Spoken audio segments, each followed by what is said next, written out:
ইন্নাকা লাআলা খুলুকিন আযীম। আল্লাহ বললেন আমার নবীকে আমি আল্লাহ খুলুকে আযীম দান করেছি, উত্তম আদর্শে আদর্শবান করে তুলেছি। বাবাজি, আমার আযীম শব্দটা আল্লাহ সব জায়গায় ব্যবহার করেন না, আমার নবীর জন্য আল্লাহ আযীম ব্যবহার করেছেন।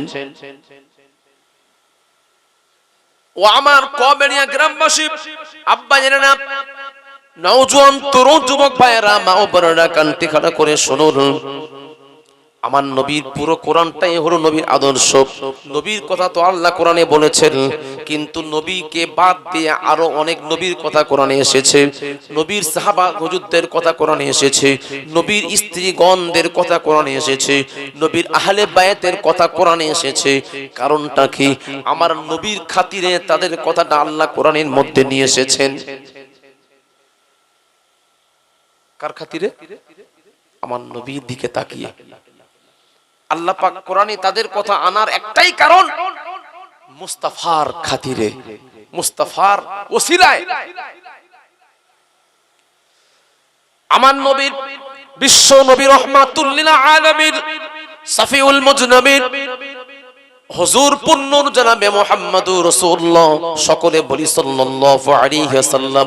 হুজুরের খাতিরে আল্লাহ বললেন হাবিব, আমি আল্লাহ চাচ্ছি যে আপনার পরিবার, আপনার আহলে বায়াতকে আমি আল্লাহ পবিত্র করতে চাই। এই জন্য আল্লাহ কোরআনের মধ্যে সূরাতুল আহজাবের মধ্যে 33 নম্বর আয়াতে জানাচ্ছেন, ইন্নামা ইউরিদুল্লাহু লিইয়ুযহিবা আনকুমুর রিজসা আহলাল বাইতি ওয়া ইউতাহহিরাকুম তাতহীরা।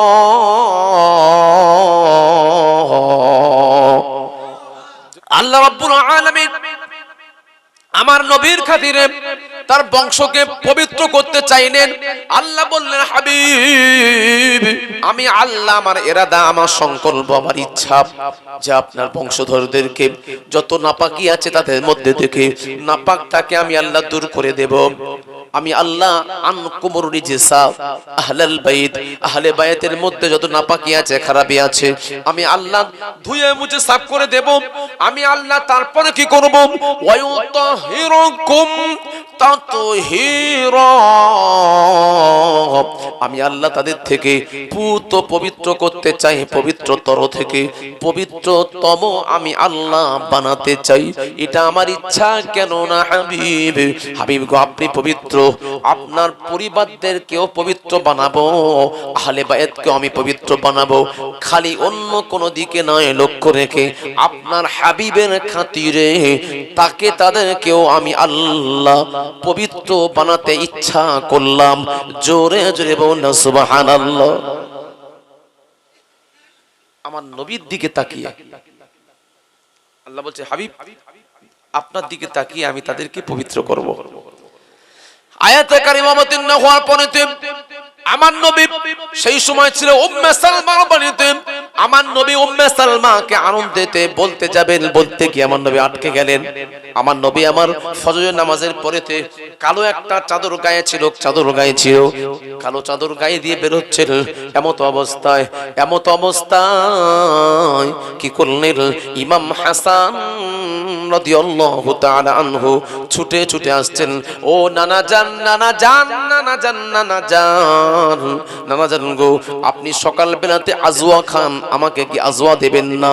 আমার নবীর কাছে যখন নানা জান বলে চিৎকার করলেন, আমার নবী বললেন, ও নাতি ভাই, আর দেরি করবে না, তুমি আমার কাছে চলে এসো। আমার নবী আমার নানান নাতিকে ইমাম হাসানকে ডান উরুতে বসিয়ে আজওয়া দিলেন, আজওয়া খেজুর দিলেন। বাবাজি আমার তারপরে কি করলেন? আমার নবী আমার আবার কি করলেন? আমার নবী আমার ইমাম হাসানকে নিয়ে খাচ্ছেন। এমত অবস্থায় ইমাম হুসাইন রাদিয়াল্লাহু তাআলা আনহু নানা জান বলে চিৎকার দিয়ে আসছেন, ও নানা জান, আপনি আমার বড় ভাই ইমাম হাসানকে আজওয়া দিয়েছেন, আমাকে দেবেন না, আমাকে কি আপনি দেবেন না?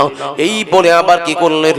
ইমাম হুসাইন যখন আসছেন, আমার নবী আমার ইমাম হুসাইনকে বললেন, ও নাতি ভাই চিন্তা করো না, আমি তোমাকেও দেব, তোমার জন্য রেখেছি। ও নাতি, ইমাম হোসেন তুমি আমার কোলেতে বসো, তুমি আমার বাম উরুতে বসো। ইমাম হোসেনকে আমার নবী বাম উরুতে বসালেন। কিছুক্ষণের মধ্যে বাবাজি আমার সাইয়্যিদাতুন নিসা খাতুনে জান্নাত ফাতেমা তাজ-জাহরা রাদিয়াল্লাহু তাআলা চলে এলেন।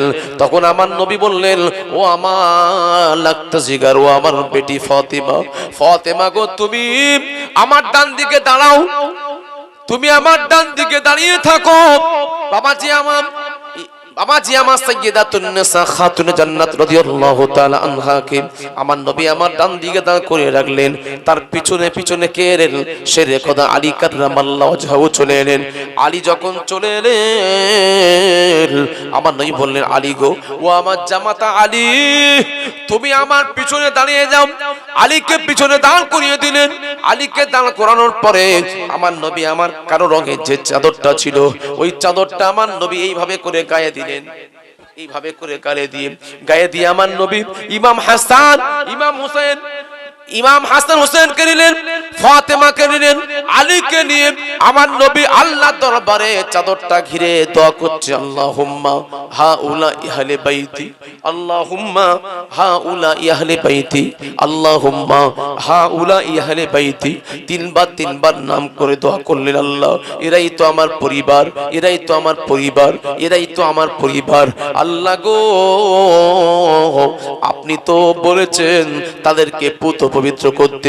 আল্লাহ আমি দোয়া করি, ওই তাহিরুহুম তাতহীরা, আল্লাহ গো আপনি তাদেরকে পুত পবিত্র বানিয়ে দিন। এই বলে আমার নবী আমার দোয়া করতে শুরু করলেন। এমত অবস্থায় উম্মে সালমা আমার নবীর আহলিয়া, উম্মে সালমা না থাকতে পেরে চাদরের ভিতরেতে মাথাটা গড়িয়ে দিয়েছেন। মাথাটা ঢুকিয়ে দিয়ে বললেন, ইয়া রাসূলুল্লাহ, আমি এসে গেছি। সেই সময় আমার নবী বললেন, ও বিবি উম্মে সালমা, তোমার জন্য এটা নয়। ও বিবি গো, তুমি বেরিয়ে যাও, তুমি চলে যাও।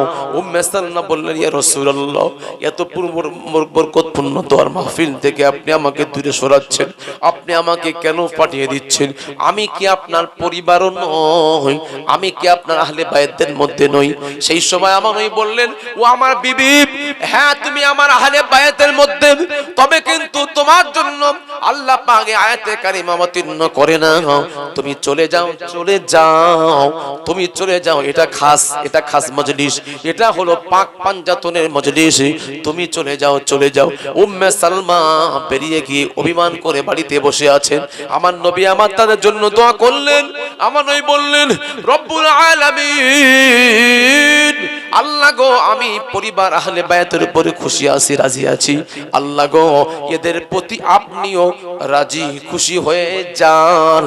আল্লাহ তখন বললেন, হাবিব রে, তুমি যখন রাজি, আমি আল্লাহও রাজি হয়ে গেলাম। জোরে জোরে বল না সুবহানাল্লাহ, আরো জোরে।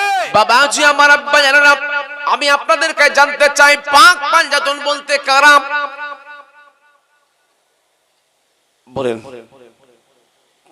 পাক পাঞ্জাতন বলতে কাদেরকে বোঝানো হয়েছে?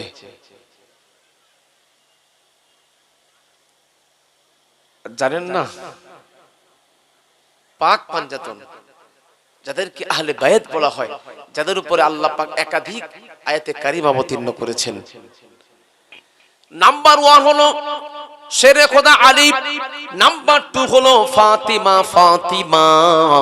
নাম্বার 3 হলো ইমাম হাসান, নাম্বার 4 হলো ইমাম হুসাইন, 5 নম্বরে কে আছে? আমার নবী। এই 5 জনকে বলা হয় আহলে বায়াত, 5 জনকে বলা হয় পাক পাঞ্জাতন। পাক মানে পবিত্র, পাঞ্জা মানে কি? 5, ফার্সিতে পাঞ্জা মানে 5, তন মানে শরীর, দেহ। 5 জন পবিত্র দেহ বিশিষ্ট ব্যক্তিত্ব, তারা হলেন এই 5 জন। বাবাজি আমার নবীর আহলে বায়াতদের সম্বন্ধে আল্লাহ কোরআনে বলেছেন। বাবাজি আমার একজন সাহাবী আমার নবীর দরবারে এসে বলছেন, ইয়া রাসূলুল্লাহ, ইয়া হাবিবাল্লাহ, হুজুর ইসলাম কাকে বলে? হুজুর ঈমান কাকে বলে? হুজুর দ্বীন কাকে বলে? শরীয়ত কাকে বলে? তার মনের মধ্যে যত প্রশ্ন ছিল আমার নবী আমারও সব প্রশ্নের উত্তরটা বলে দিলেন। একবার নয়, 2 বার 3 বার ধরে বুঝিয়ে দিলেন। যতক্ষণ না ওই সাহাবীটা বুঝছেন ততক্ষণ না আমার নবী বলেই যাচ্ছেন। বাবাজি আমার নবীর কথাতে সাহাবী বুঝতে পেরে আনন্দিত হয়ে গিয়ে বললেন, ইয়া রাসূলুল্লাহ, ইয়া হাবিবাল্লাহ, হুজুর, হুজুর গো, এর বিনিময়ে আমি আপনাকে কি দিতে পারি? আমার নবীর জন্য সাহাবীতে পকেটে হাত দিয়ে কিছু টাকা দিতে চাইলেন। হুজুর গো, এই নেন, আপনি আমাকে দিনের দাওয়াত দিয়েছেন, এর জন্য আমি আপনাকে খুশি করে কিছু উজরাত দিচ্ছি, টাকা দিচ্ছি। সেই সময় আল্লাহ রাব্বুল আলামিন জিবরাইলকে বললেন, যাও রে জিবরাইল, আমার হাবিবের জন্য তুমি ওহী নিয়ে চলে যাও, আমার হাবিবকে গিয়ে জানিয়ে দাও, কুল লা আসআলুকুম আলাইহি আজরান ইল্লাল মাওয়াদ্দাতা ফিল কুরবা।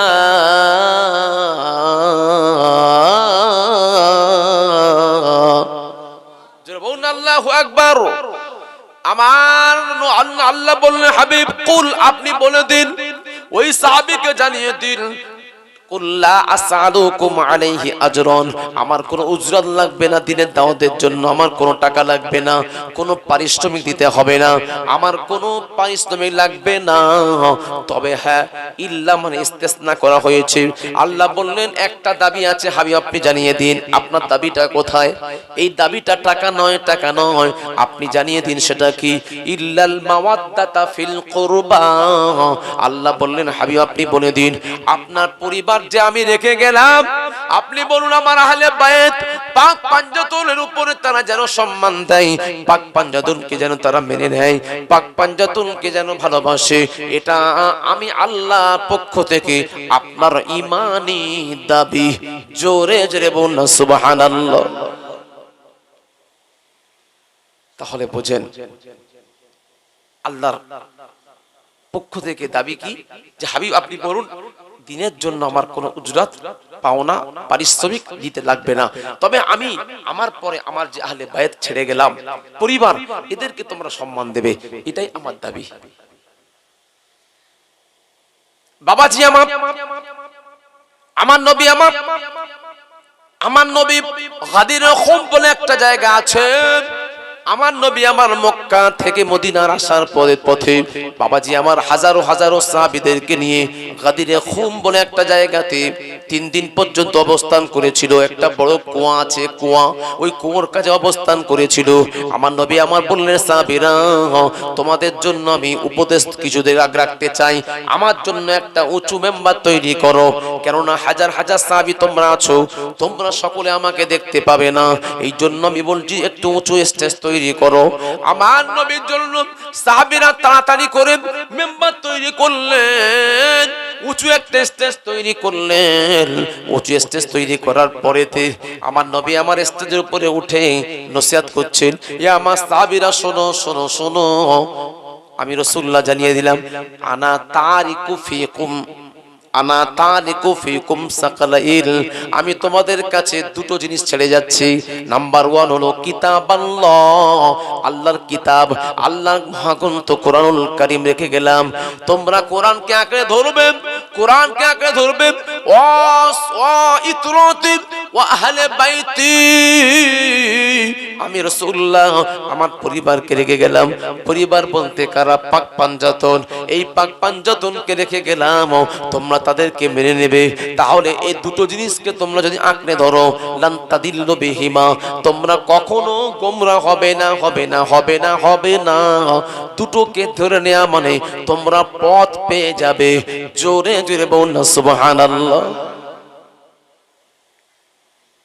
তাহলে বোঝেন যে আহলে বায়াত কি জিনিস, আমার নবীর ইতরাত, আমার নবীর পরিবারের সম্মান কতটা। আমার নবী ভাষণে বলে যাচ্ছেন, হে আমার সাহাবীরা, আমি আর বেশি দিন তোমাদের মাঝে অবস্থান করব না, চলে যাব, তবে কিন্তু দুটো জিনিস রাখলাম, একটা কোরআন আর একটা হচ্ছে আমার পরিবার। আমার নবীর পরিবারদেরকে ভালোবাসা হলো ঈমান। নবীর পরিবার আহলে বায়াতের ভালোবাসা কি? ঈমান। বাবাজি আমার, আব্বা জানেন, নওজোয়ান তরুণ যুবক ভাইয়েরা ও আমার মা ও বোনেরা, কানটি খানা করে শুনে রেখে দিন। নবীর পরিবারের ভালোবাসাটা হলো ঈমান। ঈমান কেমন দেখুন, আমার নবী আমার জানিয়ে দিলেন, আমার নবী আমার জানিয়ে দিলেন, মাম্মাতা বিহুব্বি আলি মুহাম্মাদির, মাম্মাতা বিহুব্বি আলি মুহাম্মাদির মাতা শাহীদা। আমার নবী আমার জানিয়ে দিলেন, যে ব্যক্তি আহলে বায়াতের মোহাব্বত রেখে মারা গেল, যে ব্যক্তি আহলে বায়াতের ভালোবাসা রেখে মারা গেল, সে ব্যক্তির মৃত্যুটা মৃত্যু নয়, মৃত্যু নয়, মৃত্যু নয়, সে ব্যক্তির মৃত্যুটা হয়ে গেল শহীদি মৃত্যু। জোরে জোরে বলুন সুবহানাল্লাহ। আরেকটু জোরে হবে না? তাহলে বোঝেন আহলে বায়াতের ভালোবাসাটা কি জিনিস। আহলে বায়াতের ভালোবাসা আমাদের অন্তরে আছে তো? কথা বলেন। অন্তর রাখতে হবে, এটা আল্লাহর হুকুম। আহলে বায়াত বলতে কারা বললাম? 5 জন, মনে থাকবে তো নাম? শেরে খোদা আলী, ফাতিমা, ইমাম হাসান, ইমাম হুসাইন আর আমার নবী। এই 5 জনকে ভালোবাসতে আপনাকে হবে। 5 জন সম্বন্ধে আমার নবী অন্য জায়গায় বলছেন, হাদিসটা ইমাম তিরমিজি নকল করেছেন। এই হাদিসটা ইমাম হাইসামি তার মাজমুউজ জাওয়ায়েদে নকল করেছেন। বাবাজি আমার তিনি বলছেন, আমার নবী জানাচ্ছেন, মাসালু আহলে বাইতি মাসালু সাফিনাতান নূহ ফামান রাকিবাহা ফানাজা। আমার নবী আমার জানাচ্ছেন, আহলে বায়াতরা হলো নূহ নবীর কিস্তির ন্যায়। নূহ নবীর কিস্তি মানে কি? নৌকা।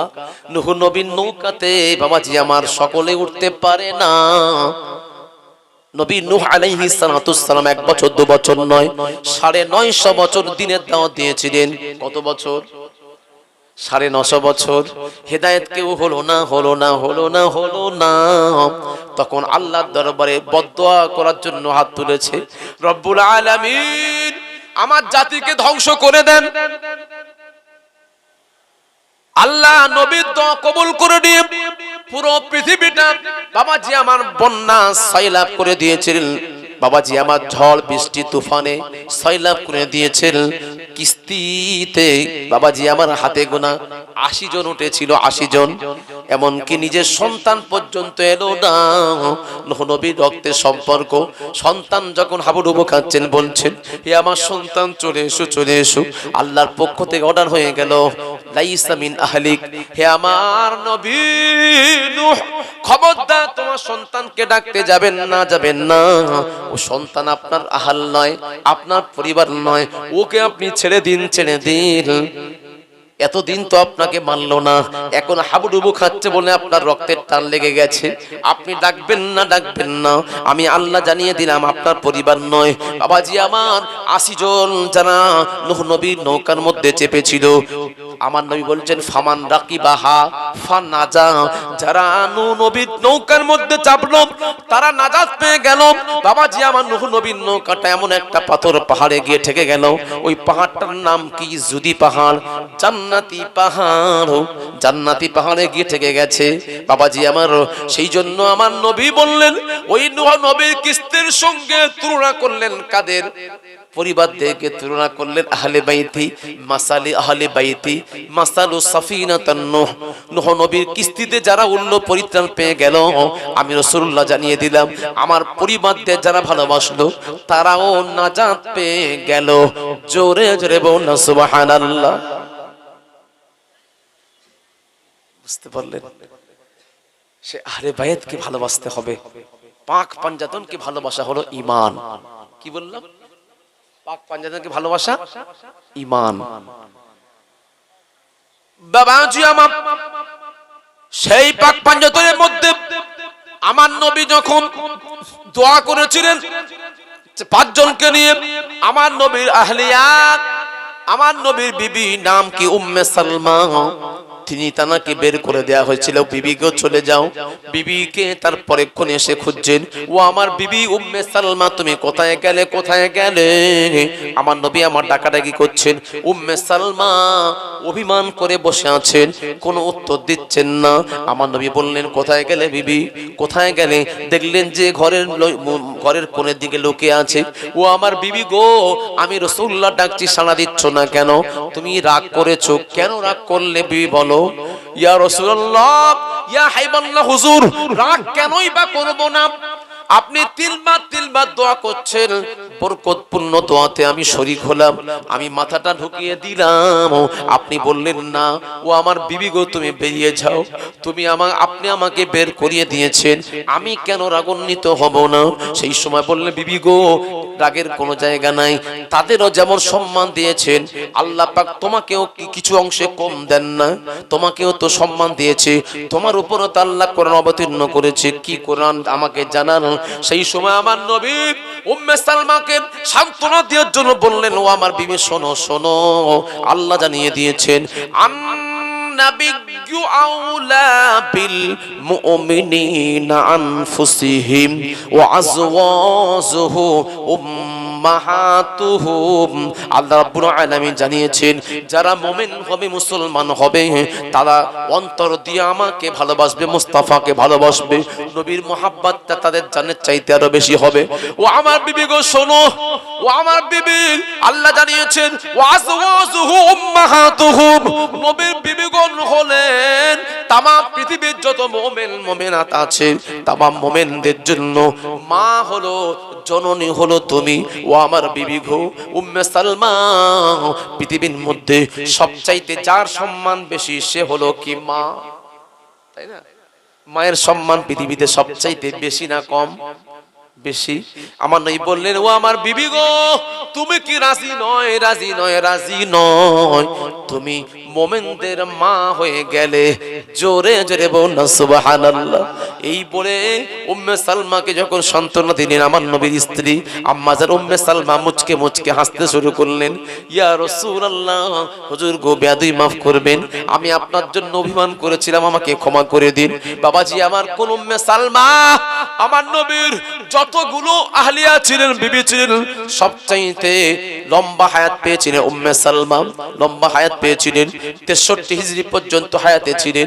এইজন্য আমার নবী, আমার নবীর কাছে যখন জিবরাইল আমিন আলাইহিস সালাতু সালাম এলেন, আমার নবীর কাছে বললেন, ইয়া রাসূলুল্লাহ, ইয়া হাবিবাল্লাহ হুজুর, আমি জিবরাইল আপনার খিদমতে হাজির। আপনি আপনার পরিবার ইমাম হোসেনকে কোলে নিয়ে কত না আদর করছেন। ইয়া রাসূলুল্লাহ, আপনি জানেন না, আমি আপনার কাছে খবরটা নিয়ে নাও। আতানি জিবরাইল আলাইহিস সালাতু ওয়াসসালাম তুরবাতিহি হামরা। জিবরাইল আমিন আলাইহিস সালাতু ওয়াসসালাম এসে বললেন, ইয়া রাসূলুল্লাহ, আপনি এই নাতিকে এত ভালোবাসছেন, এই নাতিকে আপনার উম্মতদের মধ্যে একটা দল, নিষ্ঠুর পাষাণ দল, তারা এই আপনার নাতিকে কতল করবে। সাতাকতুলু ইবনে হাযা, আমার নবী বললেন, এই সন্তানকে কতল করবে। ক্বালা নাআম, হ্যাঁ ইয়া রাসূলুল্লাহ, আপনার উম্মতেরা এই সন্তানকে কতল করবে। আমার নবী আমার চোখের পানি ছেড়ে দিয়ে আল্লাহর দরবারে কান্নাকান্নি করছেন, মাবুদ, এই উম্মতের জন্য আমি কত না কেঁদেছি, চোখের পানি ফেলছি। আল্লাহ সেই উম্মতরা আমার লাগতা জিগার, আমার আহলে বাইত আমার নাতিকে কেমন করে হত্যা করবে। আল্লাহ গো, আমি রাসূল কেমন করে সহ্য করব। আমার নবী আমার চোখের পানি ছেড়ে দিয়ে কান্নাকান্নি করছেন। ইমাম হোসেন ফেল ফেল করে নানা জানের চোখের দিকে তাকিয়ে আছে। ইমাম হোসেন তো বাচ্চা ছেলে, কিছু কথা বলতে পারছেন না, অজর নয়নে আব্বা নিজের নানা জান কান্নাকান্নি করছে। ইমাম হোসেন দাড়িটা মুছে দিচ্ছেন, বাচ্চা ছেলে দাড়ি মুছে দিচ্ছে। রব্বুল আলামিন, আল্লাহ আল্লাহ গো, আমার উম্মতেরা কেমন করে আমার নাতিকে তারা শহীদ করবে। এই বলে আল্লাহর দরবারে চোখের পানি ফেলেছে। আমার নবী যেন বিশ্বাস করতে পাচ্ছেন না। সেই সময় জিবরাইল আমিন আলাইহিস সালাতু ওয়াস সালাম আমার নবীকে বললেন, আতানি বিতুরবাতিম মিন তুরবাতি হামরা, ইয়া রাসূলুল্লাহ এই নিন কারবালার রক্তমাখা মাটি, লাল মাটি নিয়ে নিন। এই মাটিটা এটা হলো আপনার নাতি শহীদ হবে ইমাম হুসাইনের রক্তমাখা মাটি। আমার নবী রক্তমাখা মাটিটা বুকে লাগিয়ে অঝর নয়নে কান্নাকান্নি করলেন, আল্লাহ গো, আমার উম্মতেরা কেমন করে তারা আমার নাতিকে শহীদ করবে। বাবাজি আমার কাঁদতে কাঁদতে ওই মাটিটা আমার নবী উম্মে সালমার কাছে নিয়ে গেলেন। ও আমার বিবি গো উম্মে সালমা, এই মাটিটা আমি অন্য কোন বিবিকে দিলাম না, আমি আমার কনিষ্ঠ বিবি আয়েশাকে দিলাম না, আমি হাফসাকে দিলাম না, আমি জয়নাবকেও দিলাম না। বিবি গো উম্মে সালমা, এই নাও, এই মাটিটা তুমি একটা শিশির রেখে দাও, বিয়াদিহি করোরা, একটা শিশির নাও, শিশির মধ্যে রেখে যাও। ইজা তাহাওয়ারাত হাযিহি তুরাবা দামুল, যখন তুমি দেখে নেবে এই রক্ত, এই মাটিটা রক্ত রূপান্তরিত হয়ে গেছে, তখন তুমি জেনে নেবে কুতিলা ইবনি, আমার পুত্র, আমার সন্তান ইমাম হোসেন কারবালার প্রান্তে শহীদ হয়ে গেছে। ওই কারবালার প্রান্তে থেকে ইমাম হোসেন নানা জান বলে ডাক দেবেন, আমি রাসূল থাকতে পারবো না, মাজার মুকদ্দাস থেকে আমার নাতিকে নিয়ে আমি কারবালার প্রান্তে গড় দেব। এই জন্য আমার নবী উম্মে সালমা স্বপ্ন দেখেছে, ইয়া রাসূলুল্লাহ আপনার দাড়িতে, আপনার চুলেতে কেন রক্তমাখা মাটি লেগে আছে, আমি জানতে চাই। সেই সময় আমার নবী বললেন, ও আমার বিবি উম্মে সালমা, তুমি কি জানো না তোমার কাছে যে রক্তমাখা মাটি দিয়ে এসেছিলাম, দেখো মাটি আছে না রক্ত আছে, দেখে নাও। তখন উম্মে সালমা স্বপ্ন ভেঙে গেল, দেখলো না সত্যি মাটিটা রক্তে রূপান্তরিত হয়ে গেছে। উম্মে সালমা বলছেন, আমি দেখলাম আমার নবী দাড়িতে লেহিয়াতে হিকা, আমার নবীর দাড়িতে এবং চুলেতে বিয়াদিহি করো। বাবাজি আমার তখন কি লেগে আছে, রক্তমাখা মাটি লেগে আছে। ইমাম হুসাইনের শহীদের খবর শুনে বাবাজি উম্মে সালমা অঝর নয়নে কান্নাকান্নি করলেন। ও আমার আব্বা বলার উদ্দেশ্য এটাই যে আমার নবী অন্য কোন বিবির কাছে দিলেন না কেন, আমার নবী উম্মে সালমার কাছে দিয়েছেন। দেয়াটা কেন দিলেন? আমার নবী জানতেন গায়েবের খবর, আল্লাহ জানিয়েছেন আমার নবীকে। আমার নবী জানতেন 64 হিজরি পর্যন্ত আমার কোন বিবি থাকবে না, একমাত্র হায়াতে উম্মে সালমা থাকবেন। জোরে জোরে বলুন সুবহানাল্লাহ, আরো জোরে, নারে তাকবীর।